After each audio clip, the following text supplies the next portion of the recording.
जय माँ कामाख्या। बोलो सदगुरुदेव महाराज की जय।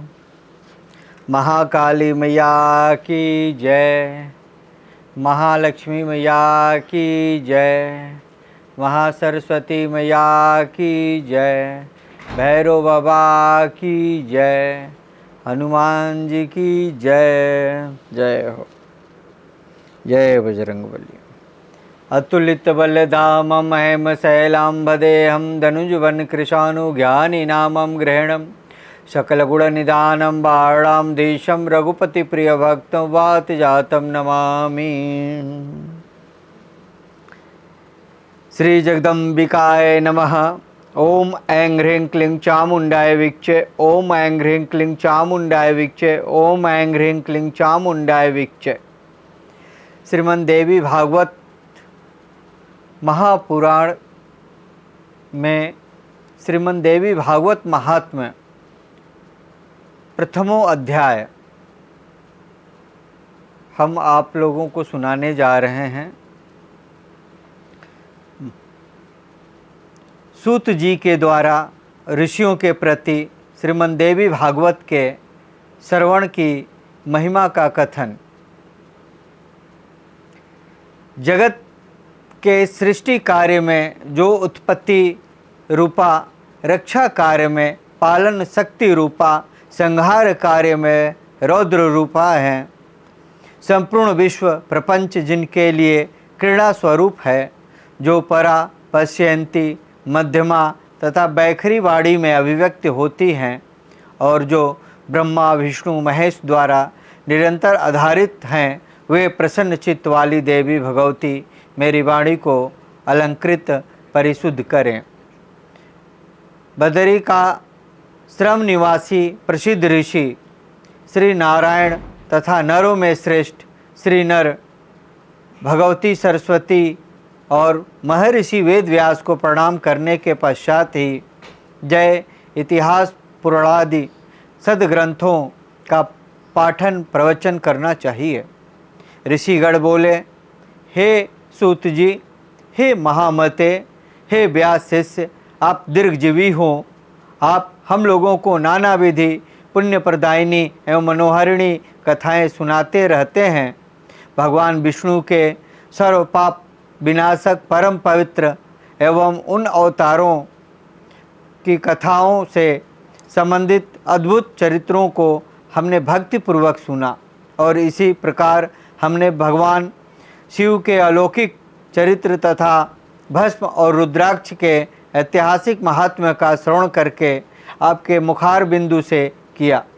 हम लोग अब ऐसी परम पावन कथा सुनना चाहते हैं जो बिना प्रयास के ही मनुष्यों को भोग एवं मोक्ष प्रदान करने में पूर्ण रूप से सहायक हो। हे महाभाग, अतः आप उस कथा का वर्णन करें जिसके द्वारा मानव कलयुग में भी सिद्धियां प्राप्त कर ले, क्योंकि हम आपसे बढ़कर किसी अन्य को नहीं जानते हैं जो हमारी शंकाओं का निवारण कर सके।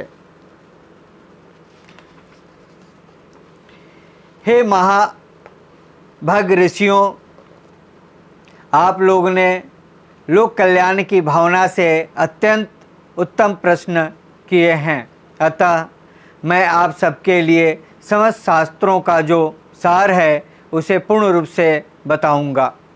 समस्त तीर्थ, पुराण एवं व्रत अपनी श्रेष्ठता का वर्णन करते हुए तभी तक गर्जना करते हैं जब तक मनुष्य श्रीमद् देवी भागवत का सम्यक रूप से श्रवण नहीं कर लेता। मनुष्यों के लिए पाप रूपी अरण्य तभी तक दुख प्रद एवं संकटमय रहता है जब तक श्रीमद् देवी भागवत रूपी परशु कुठार उपलब्ध नहीं हो जाता। मनुष्यों को उपसर्ग ग्रहण रूपी घोर अंधकार तभी तक कष्ट पहुंचाता है जब तक श्रीमद् देवी भागवत रूपी सूर्य उनके सन्मुख उदित नहीं हो जाते। ऋषिगण बोले, हे महावक्ताओं में श्रेष्ठ महाभग सूत जी, आप हमें बताएं कि श्रीमद् देवी भागवत महापुराण कैसा है और उसके श्रवण के विधि क्या है, उस पुराण को कितने दिनों में सुनना चाहिए, उसके श्रवण की अवधि में पूजन विधान क्या है, प्राचीन काल में किन किन मनुष्यों ने इसे सुना और उनकी कौन कौन सी कामनाएं पूर्ण हुई। सूत जी बोले, प्राचीन काल में पराशपर ऋषि द्वारा सत्यवती के गर्भ से विष्णु के अंश रूप मुनि व्यास उत्पन्न हुए, जिन्होंने वेदों का 4 विभाग करके उन्हें अपने शिष्यों को पढ़ाया। पतितों, ब्राह्मण धमों, वेद ध्यान के अन्य अधिकारियों, स्त्रियों एवं दूषित बुद्धि वाले मनुष्यों को धर्म का ज्ञान कैसे हो, मन में ऐसा विचार करके भगवान बदरायण व्यास जी ने उनके धर्म ज्ञानार्थ पुराण संहिता का प्रणयन किया। उन भगवती व्यास मुनि ने 18 पुराणों एवं महाभारत का प्रणयन करके सर्वप्रथम मुझे ही पढ़ाया। उन पुराणों में श्रीमद् देवी भागवत पुराण भोग एवं मोक्ष को प्रदान देने वाला है। व्यास जी ने राजा जन्मेजय को यह पुराण स्वयं सुनाया था। पूर्व काल में इस जन्मेजय के पिता राजा परीक्षित तक्षक नाग द्वारा काट लिए गए, अतः पिता की संशुद्धि शुभ गति के लिए राजा ने तीनों लोकों की जननी देवी भगवती का विधिवत पूजन अर्चन करके 9 दिनों तक व्यास जी के मुखार बिंदु से इस देवी भागवत पुराण का श्रवण किया। इस नवा यज्ञ के संपूर्ण हो जाने पर राजा परीक्षित ने उस समय दिव्य रूप धारण करके देवी का सालोक्य प्राप्त किया। राजा जन्मेजय अपने पिता की दिव्य गति देखकर महर्षि वेद व्यास की विधिवत पूजन करके परम प्रसन्न हुए। सभी 18 पुराणों में यह श्रीमद् देवी भागवत महापुराण सर्वश्रेष्ठ है और धर्म, अर्थ, काम तथा मोक्ष को प्रदान करने वाला है। जो लोग सदा भक्ति श्रद्धापूर्वक श्रीमद् देवी भागवत की कथा सुनते हैं, उन्हें सिद्धि प्राप्त होने में रंच मात्र भी विलंब नहीं होता। इसलिए मनुष्यों को इस पुराण का सदा पठन पाठन श्रवण करना चाहिए। पूरे दिन के आधे समय तक, चौथाई समय तक, मुहूर्त भर अथवा एक क्षण भी जो लोग भक्तिपूर्वक इसका श्रवण करते हैं, उनकी कभी भी दुर्गति नहीं होती। मनुष्य सभी यज्ञों, तीर्थों तथा दान आदि शुभ कर्मों का जो फल प्राप्त करता है, वही फल उसे केवल एक बार श्रीमद् देवी भागवत पुराण के श्रवण से प्राप्त हो जाता है। सतयुग आदि युगों में तो अनेक प्रकार के धर्मों का विधान था, किंतु कलयुग में पुराण श्रवण के अतिरिक्त मनुष्यों के लिए अन्य कोई सरल धर्म विहित नहीं है। कलयुग में धर्म एवं सदाचार से रहित तथा अल्प वायु वाले मनुष्यों के कल्याणार्थ महर्षि वेद व्यास ने अमृत रस में श्रीमद् देवी भागवतात्मक पुराण की रचना की। अमृत के पान से तो केवल एक ही मनुष्य अजर अमर होता है, किंतु भगवती का कथा रूप संपूर्ण कुल को ही अजर अमर बना देता है। श्रीमद् देवी भागवत के कथा श्रवण से महीनों तथा दिनों तक कोई भी नियम नहीं है, अतएव मानव द्वारा इसका सदा ही सेवन पाठन श्रवण करना चाहिए।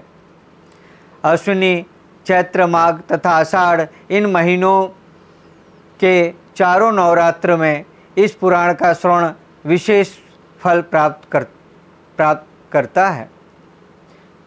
अतएव श्रीमद् देवी भागवत का यह नवा यज्ञ समस्त पुण्य कर्मों से अधिक फलदायक होने के कारण मनुष्यों के लिए विशेष पुण्यप्रद कहा गया है। जो कलुषित हृदय वाले, पापी, मूर्ख, मित्रद्रोही, वेदों की निंदा करने वाले, हिंसा में रत और नास्तिक धर्म का अनुसरण करने वाले मनुष्य, वे भी कलयुग में इस नवा यज्ञ के अनुष्ठान से पवित्र हो जाते हैं।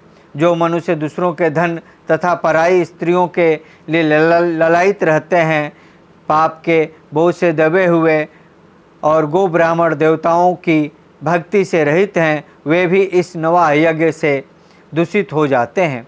जो फल कठिन तपस्याओं, व्रतों, तीर्थ सेवन, अनेक विधि, दान, नियमों, यज्ञों, हवन एवं जप आदि के करने से प्राप्त नहीं होता है, वह फल मनुष्यों को श्रीमद् देवी भागवत के नवा यज्ञ से प्राप्त हो जाता है।